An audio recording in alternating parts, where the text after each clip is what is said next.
So, have you ever wondered what the future of shoelaces look like? I have. I've been keeping my eye on this company for a while. There's a company out there called BOA, and they actually make these laces, or this lace-up system, I should say. So check this out. This is going to blow your mind. Let me use this shoe here. So see, these are loose. These are not your traditional shoelaces at all, right? The shoe is loose. And how you tighten this shoe is you push this dial down, and then you turn it. See how that works? And once you tighten this shoe, it is tight. It does not loosen until, when you want to, you pull up on that knob to disengage it, and you just pull the shoe right off like a slipper. And so the obvious benefits of this technology is that it's extremely fast to put on and it's extremely fast to take off. And when it is on, you don't have to worry about it coming loose. So the kind of benefits that it has over your traditional shoelace system, huge. Like you only have to use one hand and you only have to use two fingers.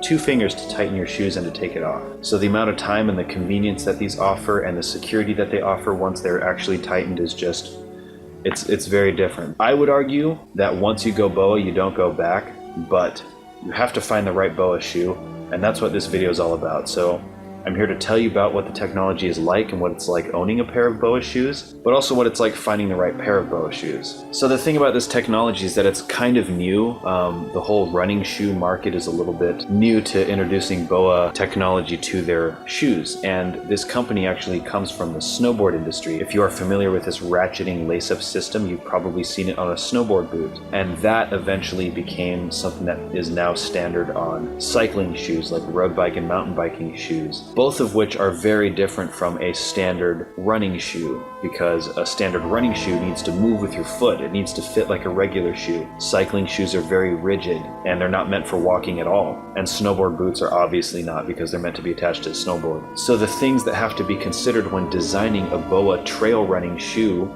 are completely different. And some shoes do a much better job at addressing those things than other shoes. I'll just tell you right now, this shoe right here, the Under Armour Fat Tire 3, one of my favorite shoes of all time. It's so comfortable, it's so light, it's so functional. I think it looks good. The amount of cushioning that it provides is just insane. Like, it's really supple, and there's a generous amount of it, more than most shoes for sure.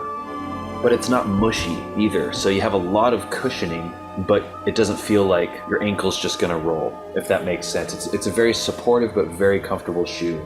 It's generously padded, very grippy, very breathable actually. So literally, like, all the things that make a good shoe, I feel like this shoe has. And on top of that, it has the BOA system. So, oh my God, I love this shoe. I just got it, but instant favorite, definitely keeping this among my collection. This is the Adidas Teryx 2. And I love this shoe as well. I've actually owned this one for a little while. I've owned this one for just a couple weeks. So this one might look a little bit older because it is. And I've done quite a lot on this shoe. This shoe fits a little bit wider, but it's very comfortable, and I actually feel like it's a little bit more fashionable. Initially, I didn't like the look of this shoe, but it grew on me very fast, and I actually get quite a few compliments on it when I wear it out. So a good-looking shoe is definitely not a bad thing. Very comfortable, very functional, again, generously grippy and cushiony. A little bit less so maybe than this shoe, but that doesn't mean it's any less reason to get this shoe. It's just kind of like, depends on what you're looking for. They're both excellent shoes. Now this shoe is actually another shoe by Under Armour.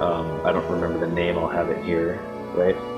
And I don't really care for this shoe, actually. This shoe did not do a very good job of addressing some of the things that you need to when you're designing a BOA shoe. And the only reason that I say that so confidently, I haven't designed a BOA shoe, but I've tried just about all the options out there. So I feel like I've been around the block when it comes to BOA shoes. I know what to look for and what not to look for. And this shoe just didn't really address any of the problems that you run into very well at all, or at all, period. And it's weird because this is an Under Armour shoe as well as this one, but this one is just so poorly designed in comparison. So what the problem with this shoe is that the tongue is really thin, and it barely isolates you from the pressure of tightening these laces down. And these laces, mind you, are Kevlar, and they're very thin. So when you tighten them, it feels like you're stretching like piano wire or dental floss over the top of your foot. And you obviously have to have this shoe tight because it's a running shoe. You don't want your foot wiggling around in there. And it's uncomfortable. And it's because the tongue is so thin. So I'm just kind of wondering, like, how do they not know that that's going to be a problem, especially when they have gone through 3 versions of designing this shoe? How would they not know that a thin tongue is going to be a problem? Because these are not standard shoelaces. Standard shoelaces are very padded, so you don't really have to worry about that. So they just totally didn't factor that into this design at all. I don't think anyone's going to put this shoe on and think it's very comfortable. I think if this is your first impression of a BOA shoe, you're going to think that this technology is a total gimmick,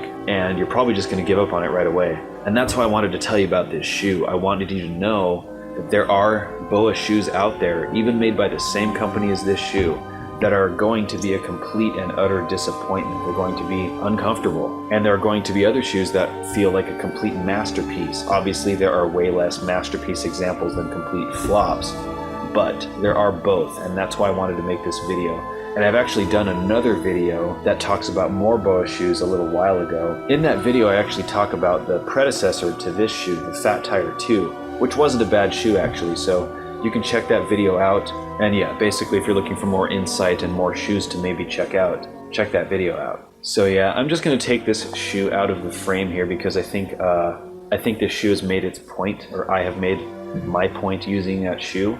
Let's talk about these two. So both of these shoes are absolute masterpieces in my opinion. They have all the functionality of a great trail running shoe. And by the way, a great trail running shoe is going to be really nice to walk in and to run in and just to wear in general, but also if you want to take it on a hike or a trail run. Really, like whatever you want to do, I think trail running shoes are some of the most versatile shoes that you can buy. Like whatever you want to do, it's going to do a pretty damn good job. And it's going to have a lot of padding because it's a running shoe, and it's going to have a lot of grip because it's a trail running shoe. So really one of the most well-rounded shoes that you can buy. And if you can just happen to find a pair that doesn't look stupid, which I would argue that these two do not look stupid, you can wear them for just about whatever occasion you want, and in my case I pretty much do. I think this one's a little bit more fashionable, but this one doesn't look terrible by any means, and I use both of these on bike rides as well, so yeah, I love these shoes. I think that's pretty clear. But that being said, these shoes are very different, and let me talk about those differences because that might be important to you getting the right experience. So this shoe fits a lot wider than this one. This is a size 10 and this is a size 11, and they both fit me appropriately. They both fit me very differently, but I could not wear a size 10 in the Fat Tire 3. These definitely run small. They're a little bit narrower and they're a little bit smaller in certain areas. Like the fit is totally different. This is a very open shoe. It almost might be like a little bit too loose on the inside. But what I would suggest doing is wear a thick sock, as you probably want to with trail running shoes anyway. It's more comfortable that way for sure. Any shoe really is. But it's also just kind of necessary to fill the space of this shoe up a little bit. Some people complain about it in the reviews, but also quite a few people don't. And some people complain that this shoe's a little bit too small, whereas other people don't. So again, it just comes down to a preference thing. It's not that this shoe is too small or this one is too big. It's whatever fits your foot right. So you're actually really lucky to have two examples here that fit so differently, because if one is too something, there's an example out there that is not. And I think if you're somewhere in the middle, which I think I am, you might actually be happy with either shoe. If I were you, what I would do is check out Amazon and see if you can find these shoes. I'll leave a link for you.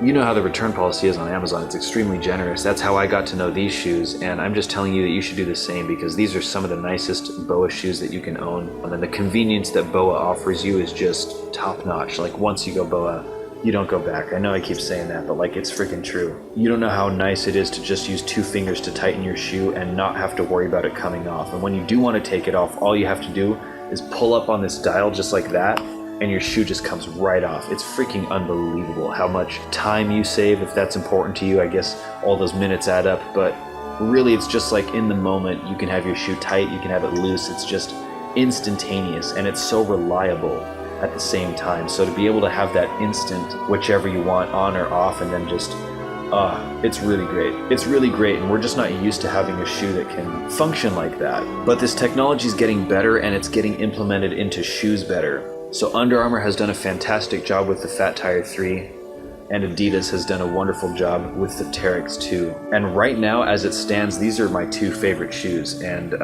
probably the best designed BOA shoes out there. Another shoe that I talk about, which I'd also recommend, is the Asics Gel Fuji Rado. And I talk about that in that other video that I mentioned. Again, the link is going to be in the description. And yeah, definitely check that video out if you are intrigued by BOA. Highly encourage you to check this brand out. Maybe you guys have some local stores in the area that carry some BOA shoes. You're gonna have to do a little research on that, but yeah, please go out and try them. And if you have any questions, ask me. I will answer whatever questions you have to the best of my ability. And if you do try some BOA shoes, please let me know what your experience was and what shoe you tried. I would love to know. And yeah, I guess that's pretty much all I wanted to say. I just wanted to express my passion for these shoes. Anyway, if you liked the video, please hit that like and subscribe button. It would certainly mean a lot to me, no joke. I do these videos for myself, but I also do it for you guys. So it would definitely mean a lot if you did subscribe. Anyway, so it is super time for me to go to bed. I'm gonna get ready to do that. And thank you for watching and subscribing if you did, which I hope you do. Yeah, leave any comments and questions you want in the section below and I will respond. I'm very responsive. Yeah, I think I've said everything I need to say. Alright guys, thank you. I will see you guys next time. Have a beautiful day. A wonderful day? A lovely day. I don't know, whatever positive adjective you want to associate your day with. I hope that you have that. Is it obvious that I'm short on sleep? Anyway, thank you again for watching. I am so out of here. Alright, bye.